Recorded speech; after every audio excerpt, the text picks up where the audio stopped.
Doctor Yunus সংবিধান কি হবে? ডক্টর কামালের কাছে আপনি প্রস্তাব চেয়েছেন। ডক্টর কামালকে বাংলাদেশের মুসলমান সংবিধান তৈরি করার কোনো অথরিটি দেয় নাই। কামাল তো আবার ৭২ সালে যে সংবিধান হয়েছিল, শিরক ও কুফরপূর্ণ সংবিধান জাতিকে উপহার দিয়া আবার বাংলাদেশকে ধ্বংসের দিকে ঠেলে দিবে। বাংলাদেশ স্বাধীন করেছেন, আমার দৃষ্টিতে ৭১ও দেশ স্বাধীন হয় নাই, ২৪ও দেশ স্বাধীন হয় নাই। আমার দৃষ্টিতে দক্ষিণ পূর্ব এশিয়াতে একটা দেশ স্বাধীন, ওইটা হচ্ছে আফগানিস্তান। আমাদের ঐতিহাসিক পরীক্ষিত শত্রু ভারত, এটা মনে রাখতে হবে। অনেকে বলে বউ চেঞ্জ করা যায়, প্রতিবেশী চেঞ্জ করা যায় না। বাহ, আপনারা ভালো করে জিওপলিটিক্স পড়েন ভাই। আমেরিকার সবচেয়ে কাছের প্রতিবেশী মেক্সিকো। মেক্সিকোর সাথে আমেরিকার কি আচরণ দেখুন, প্রতিবেশীকে কিভাবে ঠিক রেখেছে সে। ভারতে কংগ্রেস ক্ষমতায় আসুক, বিজেপি ক্ষমতায় আসুক, যেই ক্ষমতায় আসুক, তারা চাণক্য নীতিকে অনুসরণ করে। তাদের চাণক্য নীতির প্রথম নীতি হচ্ছে, বলা আছে যে ভারতের প্রথম ও প্রধান শত্রু হচ্ছে তার প্রতিবেশী রাষ্ট্র। তাহলে চাণক্য নীতি অনুযায়ী ভারতের প্রধান ও প্রথম শত্রু আমরা তাদেরকে কিভাবে বন্ধু মনে করতে পারি? সে তো আমাদেরকে পেছন দিক দিয়ে ছুরি মারবে। ডক্টর ইউনূস সাহেবকে আমি বলবো যে আপনি যতটুকু সফল হওয়ার কথা ছিল তা হতে পারছেন না। তার অন্যতম কারণ, যে সেক্টরগুলোকে বাংলাদেশের আগে ধ্বংস করা হয়েছে, এই সেক্টরগুলোতে আপনি আপনার প্রভাব বিস্তার করতে পারছেন না। আপনাকে উচিত লিল্লাহ ওয়াসসালাতু ওয়াসসালামু আলা মুহাম্মাদিন সাল্লাল্লাহু আলাইহি ওয়াসাল্লাম নবিয়্যিল আমবিয়া ওয়াল মুরসালিন الذي أكمل الله به قصر النبوة أي ختم الله به النبوة وحكم أن لا نبي بعده وأعلن في القرآن بالبرهان أن محمدا صلى الله عليه وسلم خاتم النبيين والمرسلين قبل 1500 سنة أما بعد.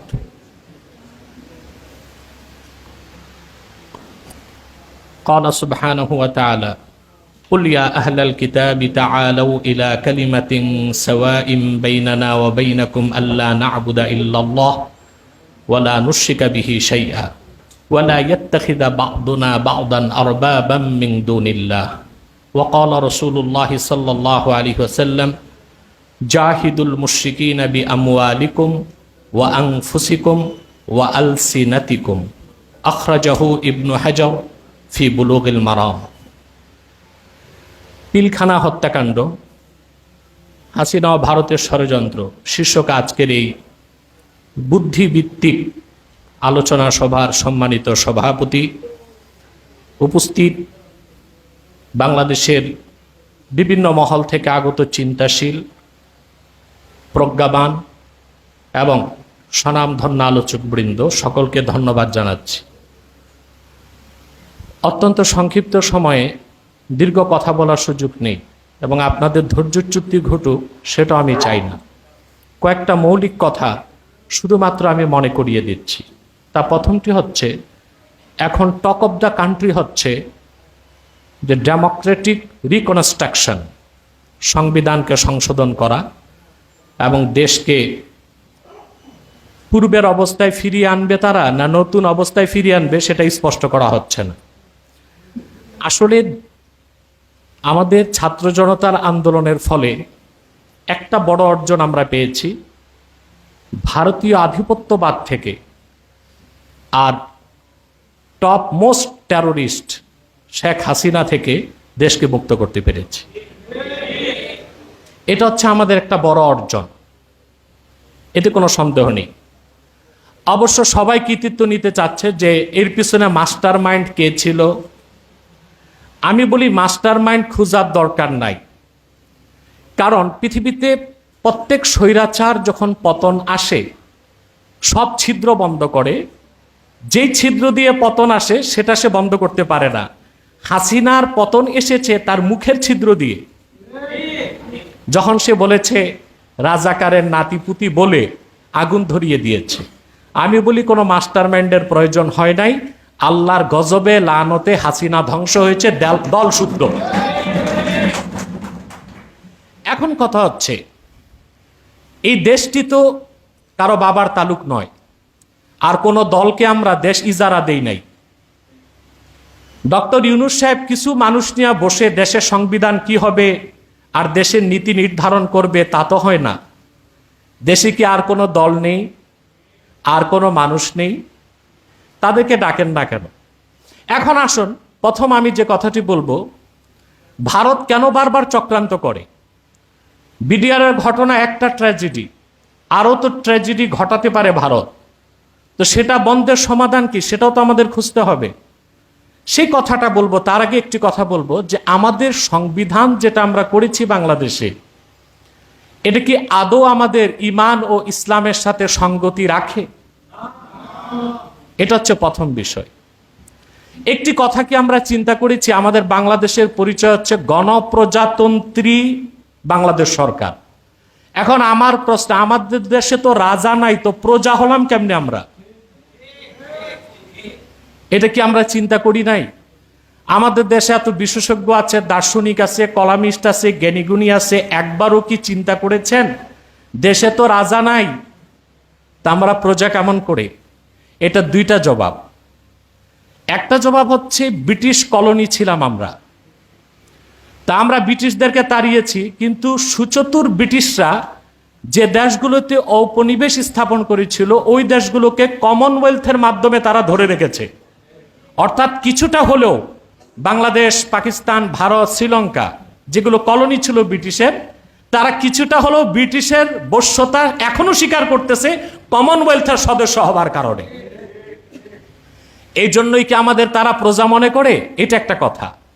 দ্বিতীয় হচ্ছে রাজা নাই, রাজার জায়গায় আমরা সংবিধানকে রাজার জায়গা দিছি। এই সংবিধানটা আমাদের তৈরি করা। এখন হিন্দুরা বা পৌত্তলিকরা যেভাবে নিজের হাতে দেবদেবী তৈরি করে খোদা মনে করে সম্মান করে, আমরা মানুষেরা নিজ হাতে কনস্টিটিউশন তৈরি করে ওইটাকে দেবদেবীর মতো সম্মান করছি। নিঃসন্দেহে এটা শিরক ছাড়া আর কিছু হতে পারে না। আল্লাহ তাআলা সূরা আলে ইমরান স্পষ্ট বলেছেন, কুল ইয়া আহলাল কিতাব, প্রিয় হাবিব সাল্লাল্লাহু আলাইহি সাল্লাম আপনি বলুন, হে আহলি কিতাব, তাআলাউ ইলা কালিমাতিন সাওয়াইম বাইনানা ওয়া বাইনাকুম, আসো একটি কথায় আমরা ঐকমত্য স্থাপন করি, যে কথা আমরাও মানি তোমরাও মানতে পারো। সেটা কি? আল্লাহ না'বুদা ইল্লাল্লাহ, আমরা আল্লাহ ছাড়া কারো ইবাদত করব না, ওয়ালা নুশরিকা বিহি শাইআ, আল্লাহর সাথে কাউকে শরীক করব না, ওয়ালা ইয়াত্তাখিযা বা'দুনা বা'দান আরবাবাম মিন দুনিল্লাহ, আর আমরা আল্লাহকে বাদ দিয়ে মানুষেরা অন্য মানুষদেরকে রব বানাবো না। আমরা কিন্তু বাংলাদেশে শিরকি কাজটা করে যাচ্ছি। আমরা পার্লামেন্ট মেম্বারদেরকে জাতীয় সংসদে পাঠাচ্ছি, আর তারা মন মস্তিষ্ক প্রসূত জ্ঞান বুদ্ধি দিয়ে আমাদের জন্য আইন তৈরি করছে, কোনটা হালাল কোনটা হারাম। এই যে তৈরি করার অধিকার আমরা তাদেরকে দিচ্ছি, প্রকারান্তরে আমরা মহান আল্লাহকে বাদ দিয়া মানুষ হয়ে মানুষদেরকে রবের জায়গা দিচ্ছি, রবের মতো সম্মান করছি। এটাও এক প্রকার শিরক। এই কনসেপ্ট থেকে, এই চক্রান্ত থেকে সংবিধানকে মুক্ত করতে হলে খেলাফত ব্যবস্থার কোনো বিকল্প নেই। এছাড়া আমাদের সংবিধান শিরক মুক্ত সংবিধান হবে না। অতএব শিরক মুক্ত সংবিধানের উৎস কি হবে? কোরআন, সুন্নাহ, ইজমা, কিয়াস, এই চারটা উৎস থেকে আমার দেশের সংবিধানকে তৈরি করতে হবে। ডক্টর ইউনূস সংবিধান কি হবে, ডক্টর কামালের কাছে আপনি প্রস্তাব চেয়েছেন। ডক্টর কামালকে বাংলাদেশের মুসলমান সংবিধান তৈরি করার কোনো অথরিটি দেয় নাই। কামাল তো আবার ৭২ সালে যে সংবিধান হয়েছিল, শিরক ও কুফরপূর্ণ সংবিধান জাতিকে উপহার দিয়া আবার বাংলাদেশকে ধ্বংসের দিকে ঠেলে দিবে। বাংলাদেশ স্বাধীন করেছেন, আমার দৃষ্টিতে ৭১ও দেশ স্বাধীন হয় নাই, ২৪ও দেশ স্বাধীন হয় নাই। আমার দৃষ্টিতে দক্ষিণ পূর্ব এশিয়াতে একটা দেশ স্বাধীন, ওইটা হচ্ছে আফগানিস্তান। কারণ তারা নিজেদের নীতি নিজেরা নির্ধারণ করার শক্তি অর্জন করেছে। আমার দৃষ্টিতে আমার দেশের চেয়ে স্বাধীন হচ্ছে উত্তর কোরিয়া। না খেয়ে থাকে কিন্তু পশ্চিমাদেরকে তোয়াক্কা করার দরকার হয় না। আমাদের চেয়ে স্বাধীন ভেনিজুয়েলা। ইরান তাদের নীতি নিজেরা নির্ধারণ করে, পশ্চিমাদেরকে তোয়াক্কা করে না। কিন্তু আমরা কিছু করতে গেলেই আমাদেরকে তোয়াক্কা করতে হয়, পশ্চিমাদের রক্তচক্ষু দেখতে হয়। তো এটা কি রকম স্বাধীন? এই আমাদের পূর্ণ স্বাধীনতা এনে দিতে পারে শরিয়া আইন, আমাদের পূর্ণ স্বাধীনতা এনে দিতে পারে কোরআন সুন্নাহর আলোকে রচিত সংবিধান। অতএব দেশ স্বাধীন করলে হবে না। এখন নতুন ইন্টারিম গভর্নমেন্ট সংস্কার করবে। কি সংস্কার করবে ভাই? বাংলাদেশ কি গাড়ি নাকি যে হাতুড়ি দিয়ে পিটায় মেরামত করবে? এইটা একটা, যে ট্র্যাকে বাংলাদেশ ছিল ওই ট্র্যাকেই আছে। সংস্কারের মানে হচ্ছে ইঞ্জিন আর বগি চেঞ্জ করবে, ট্র্যাক সেটাই থাকবে। তাহলে তো দেশ ঘুরে আবার আগের গন্তব্যেই যাবে। ট্র্যাক চেঞ্জ করতে হবে, পশ্চিমা বিশ্ব ব্যবস্থার বলয় থেকে বেরিয়ে আসতে হবে, কোরআন ও সুন্নাহর আলোকে সংবিধান রচনা করতে হবে, তাহলে দেশ সঠিক গন্তব্যে যেতে পারে। আরেকটি কথা বলবো আমি, সেটা হচ্ছে ভারতকে আমরা অযথাই ভয় পাই। ভারত কোনো শক্তি না। ভারত হচ্ছে দক্ষিণ পূর্ব এশিয়ায় আমেরিকার বরকন্দাজ। আমেরিকার এজেন্ডাগুলো বাস্তবায়ন করার জন্য গোমস্তা হিসেবে আমেরিকা তাকে ব্যবহার করে। 2 নম্বর হচ্ছে র এর ব্যাপারে আমাদের ভুল ধারণা। পৃথিবীতে আন্তর্জাতিক গোয়েন্দা সংস্থাগুলোর 1 থেকে 10-এর মধ্যে র কোনো স্থান পেতে পারে না। র যদি এতই চৌকস হতো তো 5ই আগস্টের এই অভ্যুত্থানের তথ্যটা শেখ হাসিনা কি দিতে পারে নাই কেন? এটা কোনো আন্তর্জাতিক মানের গোয়েন্দা সংস্থা আমি মনে করি না। তবে আমাদের ঐতিহাসিক পরীক্ষিত শত্রু ভারত, এটা মনে রাখতে হবে। অনেকে বলে বউ চেঞ্জ করা যায়, প্রতিবেশী চেঞ্জ করা যায় না। বাহ, আপনারা ভালো করে জিওপলিটিক্স পড়েন ভাই। আমেরিকার সবচেয়ে কাছের প্রতিবেশী মেক্সিকো। মেক্সিকোর সাথে আমেরিকার কি আচরণ দেখুন, প্রতিবেশীকে কিভাবে ঠিক রেখেছে সে। আমেরিকার আলাস্কা আর রাশিয়ার সাইবেরিয়া খুব কাছাকাছি। সেই দৃষ্টিকোণ থেকে আমেরিকারও অত্যন্ত কাছের প্রতিবেশী রাশিয়া। অথচ রাশিয়ার সাথে আমেরিকার কি সম্পর্ক, আমেরিকার সাথে রাশিয়ার কি সম্পর্ক? আপনারা আসলে ভারত প্রীতি এত বেশি আপনাদের মধ্যে, ছলে বলে কৌশলে আবার নতুন সরকার কিংবা ইন্টারিম গভর্নমেন্ট যেন ভারতের সাথে হাসিনার মতো আত্মীয়তা সম্পর্ক করে, ওই রকম একটা চেষ্টা আপনারা করছেন। এটা জনগণ হতে আর দিবে না। ভারতকে কিভাবে বন্ধু বানাবেন? ভারতের চাণক্য নীতির প্রথম নীতি হচ্ছে, ভারতে কংগ্রেস ক্ষমতায় আসুক, বিজেপি ক্ষমতায় আসুক, যেই ক্ষমতায় আসুক, তারা চাণক্য নীতিকে অনুসরণ করে। তাদের চাণক্য নীতির প্রথম নীতি হচ্ছে, বলা আছে যে ভারতের প্রথম ও প্রধান শত্রু হচ্ছে তার প্রতিবেশী রাষ্ট্র। তাহলে চাণক্য নীতি অনুযায়ী ভারতের প্রধান ও প্রথম শত্রু আমরা তাদেরকে কিভাবে বন্ধু মনে করতে পারি? সে তো আমাদেরকে পেছন দিক দিয়ে ছুরি মারবে। ভারতের সাথে কোন প্রতিবেশীর সম্পর্ক ভালো? নেপালের সাথে একটা হিন্দু রাষ্ট্র নেপাল, সম্পর্ক কতটা খারাপ। শ্রীলঙ্কা একটা হিন্দু রাষ্ট্র, সম্পর্ক কতটা খারাপ। আর আমরা হচ্ছে একটা মুসলিম অধ্যুষিত রাষ্ট্র, কোনোদিন ভারত আমাদের বন্ধু হতে পারে না। শেখ মুজিব দেশ স্বাধীনের আগে বলেছিল পাকিস্তানিদেরকে ভাতে মারবো, পানিতে মারবো। আর ভারত এখন বাঙালিদেরকে ভাতে মারতে চাচ্ছে, পানিতে মারতে চাচ্ছে। ফারাক্কার বাঁধ নির্মাণ করে পানিগুলো আটকায় রাখে, অসময়ে পানিগুলো ছেড়ে দেশকে প্লাবিত করে। ভারত 1.5 শতাধিক ফ্যান্সিডিল কারখানা সীমান্তে তৈরি করেছে, ফ্যান্সিডিল বাংলাদেশে পাচার করে যুবকদেরকে ধ্বংস করার জন্য। ভারতীয় গোয়েন্দা সংস্থা দেশের প্রত্যেকটা সেক্টরে বসে দেশের ক্ষতি করেছে, বাংলাদেশের প্রত্যেকটা সেক্টরকে ধ্বংস করেছে শেখ হাসিনা রয়ের সহযোগিতা নিয়ে। অতএব ভারত আমাদের শত্রু রাষ্ট্র, এটা ইন্টারিম গভর্নমেন্টকে ঘোষণা করতে হবে।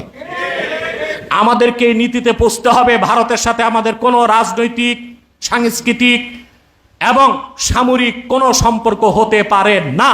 যেভাবে আমেরিকার নিকট প্রতিবেশী মেক্সিকোকে আমেরিকা দেখে, যেভাবে দক্ষিণ কোরিয়া উত্তর কোরিয়াকে দেখে, উত্তর কোরিয়া দক্ষিণ কোরিয়াকে দেখে, তারা প্রতিবেশী। অথবা আমাদের যতই কাছের প্রতিবেশী ভারত হোক, আমাদেরকে আমাদের নীতি নির্ধারণ করতে হবে এভাবে যে ভারতের সাথে আপোষ করে আমাদের কোনো চুক্তি করা চলবে না। এটা আমাদের শত্রু রাষ্ট্রটা মনে রাখতে হবে। আল্লাহর হাবিব সাল্লাল্লাহু আলাইহি ওয়াসাল্লাম 1500 বছর আগে উম্মতকে হুকুম করেছেন, জাহিদুল মুশরিকিনা বিআমওয়ালিকুম ওয়া আনফুসিকুম ওয়া আলসিনাতিকুম, তোমরা মুশরিকদের বিরুদ্ধে, পত্তলিকদের বিরুদ্ধে জিহাদ করো, জান দিয়ে, মাল দিয়ে, জবান দিয়ে। আমরা অন্তত জান মাল দিয়ে পারতেছি না, জবান দিয়ে হলেও পত্তলিকদের বিরোধিতায় সোচ্চার থাকবো। এটা আমাদের বাক যুদ্ধ বলে গণ্য হবে ইনশাআল্লাহ। আরেকটি কথা বলে আমি বিদায় নিচ্ছি। আপনারা জ্ঞানী গুণী অনেকে আছেন, বক্তব্য দিবেন, জ্ঞানগর্ভ বক্তব্য শোনার জন্য সবাই অপেক্ষায় আছে। ডক্টর ইউনূস সাহেবকে আমি বলবো যে আপনি যতটুকু সফল হওয়ার কথা ছিল তা হতে পারছেন না। তার অন্যতম কারণ, যে সেক্টরগুলোকে বাংলাদেশের আগে ধ্বংস করা হয়েছে এই সেক্টরগুলোতে আপনি আপনার প্রভাব বিস্তার করতে পারছেন না।